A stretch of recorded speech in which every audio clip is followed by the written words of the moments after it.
看到中国人民银行是大动作来宣布关闭电子虚拟货币比特币第三方支付的管道，而印尼的央行也在17号宣布了禁止市场用比特币来交易，让比特币对美元的价格从1个礼拜前的破千美元行情是瞬间跌落到了700美元，暴涨又暴跌，让比特币的泡沫化疑虑再起。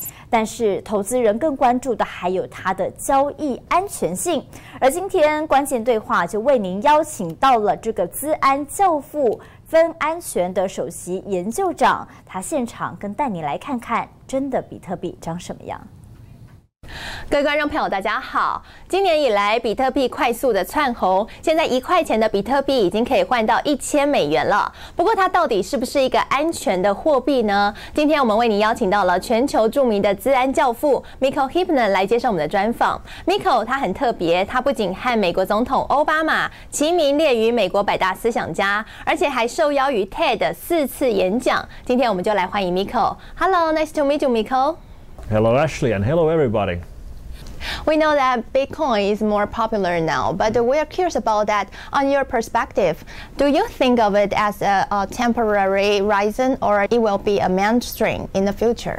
I absolutely believe Bitcoin and similar cryptocurrencies are here to stay. They clearly fill a need that we've been having, especially when companies start to use cryptocurrencies like Bitcoin for business-to-business trade. There will be immense savings in currency exchange and transfer fees. Of course, that's something that the banks don't like, but I don't think there's anything that could stop the development of these new currencies. And I heard of it, you bring a Bitcoin today, right? Can you show that with us? Sure. So there are virtual Bitcoins and then there are physical Bitcoins. These physical coins are quite rare, but the idea is that it's a virtual Bitcoin which has been printed, the private key of one coin has been printed on a hologram sticker, and when you put that sticker on a physical coin, you end up with something like this. So this is one Bitcoin, which today would be worth around $1,000. But we are curious about that. Who issued it? Well, this is made by a US company called Kazaskius. So they basically take virtual coins and convert them into physical coins. So I paid 0.5 virtual Bitcoins for this one physical Bitcoin, and I can turn it back to a virtual Bitcoin if I want to. So why did you buy this currency? Well, I have also virtual Bitcoins because I believe in the currency and I believe that it will be here to stay. And of course there's a lot of speculation. Most of the Bitcoins right now are being held by people who believe they will rise in value and they are holding them. So it's still far from the promise of Bitcoin we have, which is that you could use it for everyday trade. Very little of the Bitcoins today are being used for trading. Most of them are being used for hoarding. And it's sort of similar for my physical Bitcoin. It's sort of something I'd like to keep, and you know, maybe one day I'll sell it with a good profit. But a lot of people concerned about its price because the price change a lot. We know that this year it go up to the $1,000 US. But in the past 2 years, it just even less than $1 US. Oh, yes. So how do you see this trend? Well, there's a large amount of fluctuation, but the overall development has been massive increase in price. A year ago, it was $8 US per Bitcoin. Now $1,000 per Bitcoin. And it's fluctuating. Even today it's fluctuated up and down by $100 US, which makes it really hard to use it for any real use except speculation. And that's one of the challenges we have with Bitcoin, and maybe that will either settle down or we'll see some more stable clones of this currency. It remains to be seen, and that probably is the biggest challenge Bitcoin has right now. It's clear that for a new currency, it's not very good for the currency itself if the price fluctuates so much. So do you think that in the future the price of the Bitcoin will be more stable? Nobody really knows. Bitcoin value is not tied into dollars or euro or gold. It's not tied into anything at all. The value is based on what people think it's worth as means of trade. And that means some people speculate that eventually it will be $10,000 US per Bitcoin or $100,000 US per Bitcoin. Others think it's going to go to zero. So I think there will be some fluctuation for the next year or two, and then we'll see the real outcome.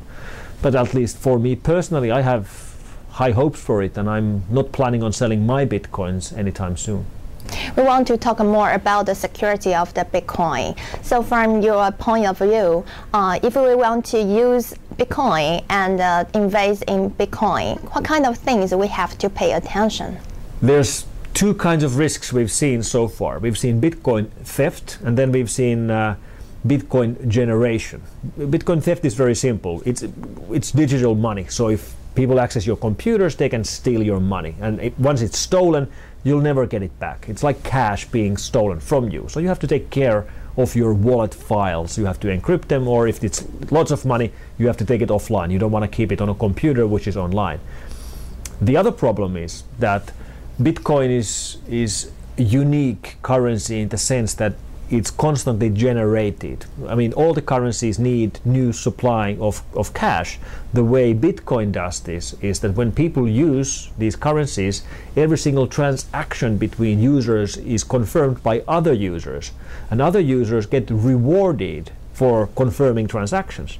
So the algorithm gives free Bitcoins to people who confirm other people's transactions, which basically means you can use computing power to make new coins. If you confirm lots of transactions, you make lots of Bitcoins.